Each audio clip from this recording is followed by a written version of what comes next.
Muito boa tarde, caro espectador da Ângelos TV. Novamente estamos aí em sua casa para levar até si testemunhos de homens e mulheres que, de alguma forma e diversas formas, servem o Senhor e, sobretudo, têm esta paixão missionária de olhar o mundo na sua diversidade e na sua universalidade. Vamos hoje, mais um programa, ter aqui um jovem sacerdote, que por acaso foi meu colega também de caminhada, de seminário, e que vai nos dar também o seu testemunho de vida e a sua vivência já de 43 anos como alguém que está pronto para servir em qualquer latitude do mundo. É o Padre Hugo Ventura, que é dos Missionários do Espírito Santo e que nasceu em 1975. Hugo, boa tarde. Olá, boa tarde. Bem-vindo ao nosso programa Ângelos TV e é com muita alegria que estás aqui connosco e, por que não, partilhar também os nossos tempos de seminário e, quiçá, algumas das nossas experiências vividas no tempo da nossa formação. Contudo, gostava de começar pelo fim hoje. Ou seja, vamos atualmente àquilo que tu vais fazendo e que tens feito nos últimos tempos, que é teres um tempo mais disponível para a pastoral vocacional e para a pastoral juvenil. Pastoral vocacional, trabalhando na nossa congregação a questão da vocação espiritana, e pastoral juvenil, trabalhando concretamente com o nosso movimento juvenil, os Jovens Sem Fronteiras. Podes partilhar connosco um pouco como têm sido estes teus últimos anos aqui em Portugal, nestes dois setores da nossa animação missionária? É verdade, desde 2008 que assumi que me foi pedida esta nova responsabilidade dentro da província portuguesa da Congregação do Espírito Santo. Por um lado, assumir esta responsabilidade de acompanhar os Jovens Sem Fronteiras, primeiro na região Minho, a partir da nossa comunidade em Braga, onde eu estive durante os últimos 10 anos, e atualmente fazer mais ou menos o mesmo trabalho, a mesma responsabilidade, mas a partir do Porto. É um trabalho desafiante, bonito, é um trabalho de fronteira, onde é preciso também estarmos próximos do mundo juvenil, estar próximo dos jovens. Isso exige tempo, exige dedicação, exige carisma, exige também muita alegria em ser testemunho junto dos mais jovens.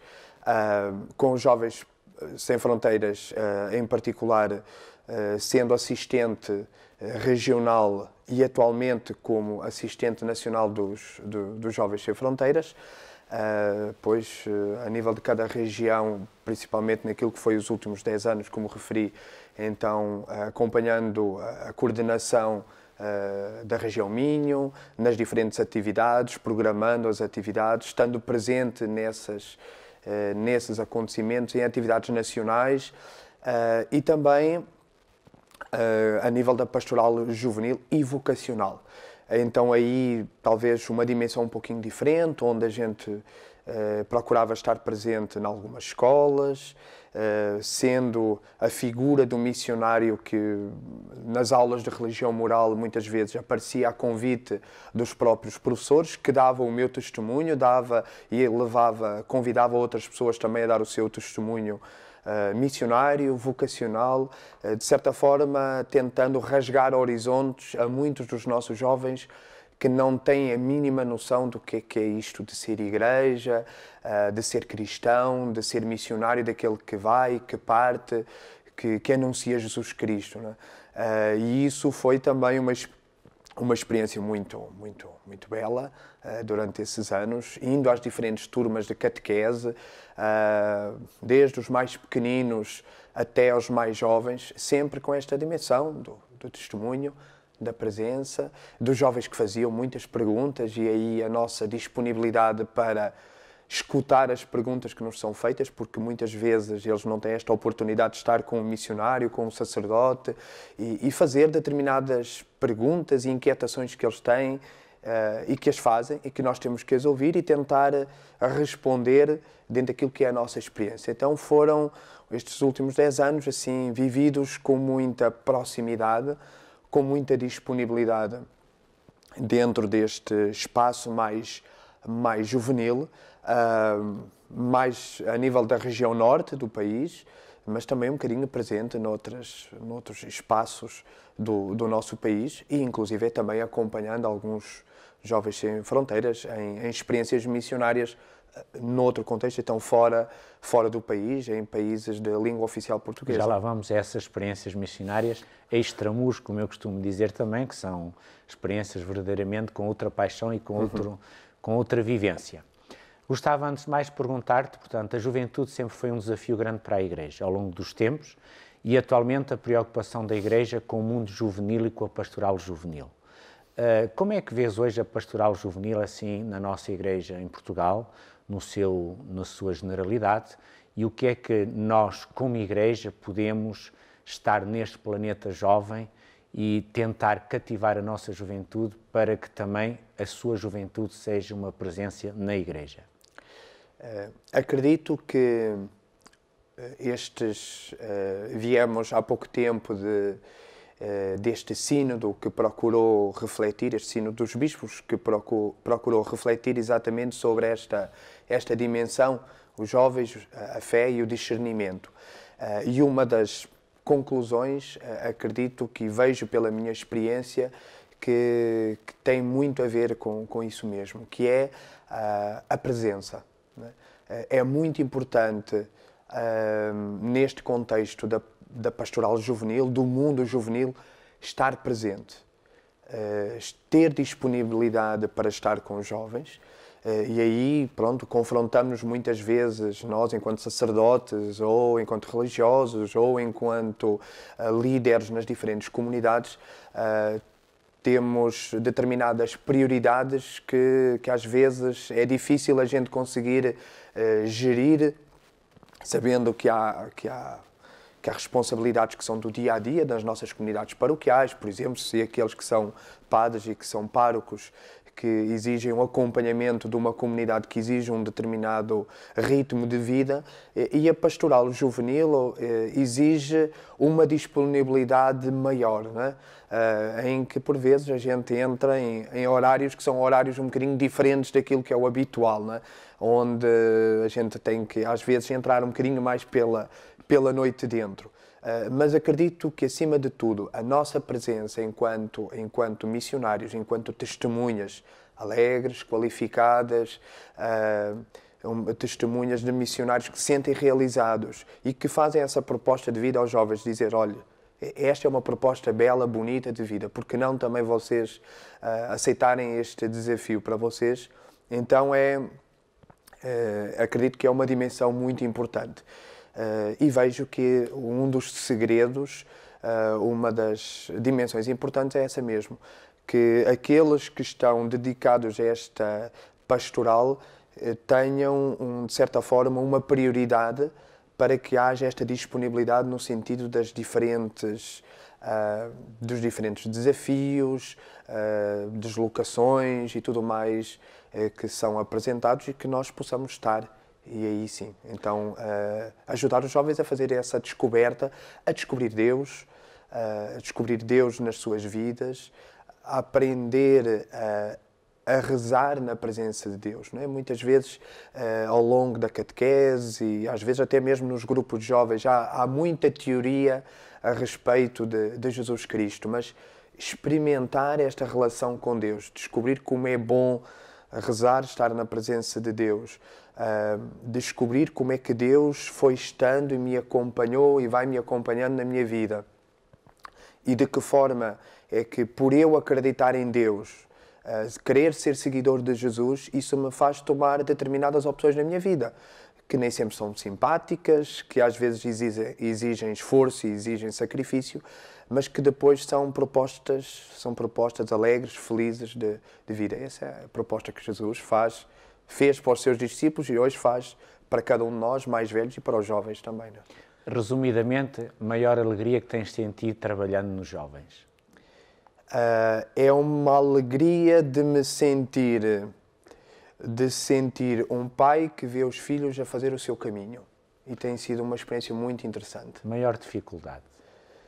A maior dificuldade, sentir que muitas vezes há outras prioridades que surgem no caminho e que as pessoas às vezes facilmente,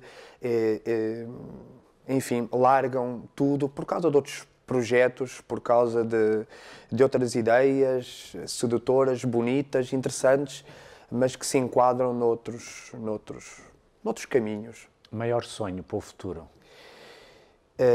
O maior sonho é ver estes jovens fazer o seu caminho, ver que eles fazem o seu caminho, tomam as suas opções e que continuam firmes, conscientes das alegrias, das dificuldades, porque este caminho, como qualquer outro caminho, tem alegrias e tem dificuldades, mas que não os faz desanimar perante os caminhos de Deus.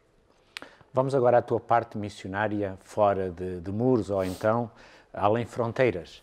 Sei que a primeira experiência missionária que tiveste foi em 1999, pisando o chão da Guiné-Bissau. Numa ponte missionária, portanto, numa ponte com os Jovens Sem Fronteiras. O que é que recordas quando fizeste e o que é que levaste nas tuas expectativas quando fizeste esta primeira saída, o teu primeiro ir ao encontro de outro povo, concretamente na Guiné-Bissau? Nesse mesmo ano... só para os nossos telespectadores saberem, ainda não eras sacerdote. Exatamente. Portanto, eras ainda seminarista. Exatamente, que nesse mesmo ano eu terminava há poucos meses o curso de Teologia. Né? Tinha terminado o curso de Teologia em julho de 1999, enfim, como um teólogo que terminava todo um curso que é muito baseado também na própria teoria, né? E então, para mim, foi realmente essa experiência do partir, de ir para um outro contexto, enquadrado num pequeno grupo de Jovens Sem Fronteiras, e tive esta oportunidade. O que eu guardei desta experiência foi, sobretudo, primeiro, a instabilidade do partir. A Guiné-Bissau, naqueles meses antes, tinha estado em conflito de guerra civil. E este projeto esteve em riscos de não acontecer, porque ficámos até à última hora sem saber se o projeto iria acontecer. A empresa aérea não havia voos diretos para a Guiné-Bissau e só a partir do momento em que abriram os voos é que tudo se tornou possível a gente levar em frente este projeto. Então, logo à partida foi esta instabilidade de quem não sabia para onde ia e que havia um conflito nesse país. Então, houve aqui algumas expectativas, pressões, mesmo espiritualmente e às vezes a gente também um bocadinho emocionalmente, a gente ia assim um bocadinho mais instável. Mas o facto de irmos com um confrade espiritano, irmos para um ambiente onde estavam os espiritanos a trabalhar, ir inserido num pequeno grupo que tinha feito um caminho, isso tranquilizou-me. É claro que depois, quando chegámos à Guiné, o pisar um contexto diferente, logo a primeira experiência foi quando aterramos no aeroporto, mal se abrem as portas do avião, aquele contraste com a pressão atmosférica, com o calor próprio, aquele calor tórrido próprio de países que estão mais próximos do Equador. E realmente foi aquela experiência da gente entrar e dizer, a gente ter que respirar 2 vezes para tentar sentir o oxigénio, aquele bafo quente deste novo país. Isto chegámos da madrugada, então tudo era escuro, pouca iluminação, e depois, ao outro dia, foi sentir que, apesar de estarmos na capital, em Bissau, que ainda havia vestígios bem evidentes, tanques e carros e destruição evidentes na capital. Claro que nós não ficámos por ali, o nosso projeto iria decorrer sobretudo no interior, em Caió, E aí as coisas estavam mais pacíficas, porque era o interior, então até a guerra, um lado positivo de quem vive no interior é esse, né? Até aquilo que às vezes é mau demora a chegar lá. Às vezes o bom também demora a chegar, mas neste caso o mau também demorou a chegar. Então havia um ambiente mais pacífico e esse projeto decorreu num contexto mais educativo, numa escola que também tinha sido fundada pelos Jovens Sem Fronteiras e pela Sol Sem Fronteiras. E então nós fomos num projeto de testemunho de cristãos, num contexto onde os cristãos não são a maioria, onde a presença e a dimensão, por exemplo, do ser mulher é entendida de uma forma completamente diferente. E foi um desafio, enfim, um desafio mesmo para nós, enquanto homens, entender que a compreensão do ser mulher naquele contexto, naquela cultura, tem os seus desafios. Mas depois todo o nosso projeto desenvolveu-se no espaço escolar, sobretudo em formação para os professores e para alguns alunos, mas sobretudo para os professores que já atuavam, que eram professores naquela escola. A matemática, o inglês, o português, inclusive. Uma das aulas de reforço que eu dava era exatamente na linha do português, a temática da justiça e paz. Então, naquele contexto de um país que vinha da guerra, esta temática tinha que ser trabalhada com pinças, com muito cuidado, porque havia todos os conflitos ainda muito presentes no meio da história daquele povo. Então foi uma experiência, foi assim um banho de cultura, de missão, depois de alguém que termina o curso e tem o canudo nas mãos da teologia, dizer, afinal de contas, este mundo não é só Portugal, há todo um mundo de missão que para nós, enquanto espiritanos, é essencial a gente compreender. Então foi assim realmente uma experiência desafiante, com algumas dificuldades, mas que me marcou e que me apaixonou. Eu gostei imenso. O tempo vai passando, estamos quase a terminar. Aqui a minha amiga Flávia já superou aqui ao meu ouvido, temos 4 minutos. E não podemos deixar de falar daquilo que posso dizer que foi a paixão que marcou a tua vida missionária, a Amazónia, no grande país do Brasil, onde tu fizeste o teu estágio missionário ainda como seminarista e depois da tua ordenação em 2001, para lá voltaste como missionário e lá tiveste uns 8 anos, penso eu. Fala-nos um pouco então deste novo país, desta tua nova realidade missionária que viveste na Amazónia, nesta grande região do Brasil. É verdade. Estive em estágio na Amazónia e a experiência foi uma experiência bem sucedida, que me marcou profundamente e por isso pedi para que pudesse voltar, quando foi na altura das nomeações missionárias, e realmente voltei para a Amazónia, já como sacerdote em 2002.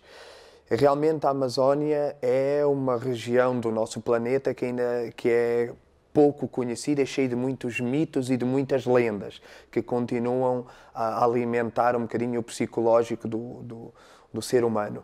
E realmente é ir para o meio da maior floresta tropical do mundo, ir para o meio do pulmão do mundo, um encontro de culturas com os povos indígenas e descendentes de indígenas, os caboclos, ir para o meio de um ecossistema riquíssimo e tão variado, tão diferente daquele que nós vivemos aqui no nosso país. E, sobretudo, ir para uma realidade onde existe uma igreja, existe um povo, existe uma história, onde os espiritanos já estão há mais de 100 anos, então é uma presença antiga que os espiritanos já têm naquele contexto, e sobretudo esta dimensão de uma igreja também que está ali presente e que está no meio daquele povo sofrido, longe, isolado, no meio daqueles rios, daqueles lagos, e foi realmente uma outra experiência tão riquíssima. Enquanto espiritano em vida, em comunidade, tive a alegria de viver com o bispo emérito dessa diocese. Pode parecer assim um bocadinho estranho, mas ele tinha resignado como bispo titular daquela diocese prelazia de Tefé. Tinha resignado, ainda relativamente jovem, mas decidiu e pediu que pudesse ainda ficar como missionário naquela região, dizendo que ainda teria alguns anos, que colocado num contexto, uma paróquia, de uma missão que poderia ajudar ainda imenso. E realmente, para mim, ele era a figura de um pai, de um avô que acolhe um filho, de um missionário ainda novo, naquele contexto. E trabalhámos juntos durante quase 6 anos numa paróquia no interior da Prelazia Tefé, a paróquia de Fonte Boa, que tinha como padroeira Nossa Senhora de Guadalupe. E então, nesse contexto, que era um contexto imenso, não é? Uma realidade paroquial isolada, no meio da floresta, à beira do rio Amazonas, uma paróquia onde as comunidades eram espalhadas pelos rios, eram cerca de 70 comunidades, as viagens só feitas de barco, então os rios eram as estradas, era como se a gente estivesse no meio de uma ilha e a gente, embora na cidade houvesse o carro, a moto e o caminhão, enfim, mas a gente não pudesse ir para lado nenhum, é rio de um lado e depois é floresta, imensa floresta amazónica do outro. Todas estas comunidades espalhadas pelo interior. Então, todo o trabalho de formação. Aqui a figura do missionário, mais do que aquele que celebra, que preside aos sacramentos, que também é importante e a gente fazia, era sobretudo o missionário do sacerdote que trabalha em equipa missionária, com irmãs, no caso, com leigos missionários, e que forma esses mesmos leigos para a formação e para a presença cristã nas comunidades. A maioria das comunidades cristãs, ao domingo, no fim de semana, não tinham acesso à Eucaristia. Não é? Então, se calhar uma das perguntas que a gente se pode fazer, se para nós, enquanto cristãos, a Eucaristia é assim, o culminar da nossa forma de ser cristão e da forma de celebrar, como é que noutros contextos, noutros horizontes, isso não acontece. Mas, no entanto, as pessoas reuniam-se, ao domingo o sino tocava, ecoava pelos rios e no meio das florestas e chamava o povo. Pois é uma alegria assim. Podemos estar aqui a falar a tarde inteira sobre a Amazónia, é verdade. Que ficou Fica para o próximo no programa. teu coração. Obrigado pela tua presença. Com certeza que o nosso telespectador lá em casa percebeu que a vida missionária, quer seja em África, quer seja na América, ou América Latina, concretamente no Brasil, são sempre experiências marcantes na vida de um missionário. Caro espectador da Anjos TV, muito obrigado por ser fiel a esta nossa rubrica semanal, Olhar o Mundo Missionário, e é com muita alegria que renovamos sempre este convite de lá em casa nos seguir neste canal, nesta televisão Ângelos TV. Bem-aja por nos acompanhar, até uma próxima semana.